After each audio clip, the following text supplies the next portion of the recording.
Oh my gosh, Karing, me is very bobo worse before. The exam is very hardworking. Oh my god, my brain is now emptiness. I'm gonna faint. Pinagsasabi mo, Torjang? O yan, mag-yakult ka na nga lang. Lalo ko nabububo sa iyo. Ay, mga mukhang tuhod, magsipasok na kayo. Puro kayo dyan daldal. Nandito na si Sir. Ay, hi po, sir. Akin na po yung bag nyo. Wag na. Kaya ko sarili ko. Hindi naman ako baldado. Pasok. What? Oh my gosh, bisinungitan ka, the acidity. True. Okay, class, sit down. So, I'm your new subject teacher.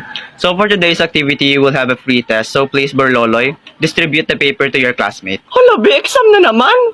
Nanunuyot na nga yung mga brain cells ko eh. Sir, ako na lang po magdi-distribute ng test paper. Ikaw ba si Borloloy? Ano po, sir? My name is Quazo, the smartest student here.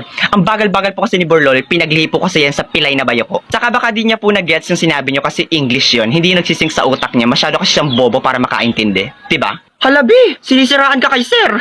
Hoy, Quazo, may katarata ka ba? Andito na ako, oh. Sir, wag niyo pong pansinin niya. Nakakain na naman po ata yun ng ginataang Duralite. Binubulati na ba yung mata mo, Borloloy? Nasa akin na yung test paper, oh. Hindi ka na dito kailangan. Quazo, ibigay mo yung test paper kay Borloloy. Ano po, sir? Niluluga ka na ba? Ibigay mo daw sa akin. Manahimik ka nga.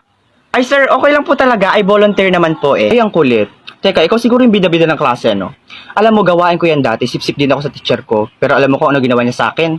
Binagsak niya pa rin ako. Kaya bagsak ka sa akin sa pretest, ha? Oh my gosh, ang savage ni sir. Madidepress na yan, tingnan mo. Oh my god, this is very unfair. This is Wala, pangit unacceptable. umiyak.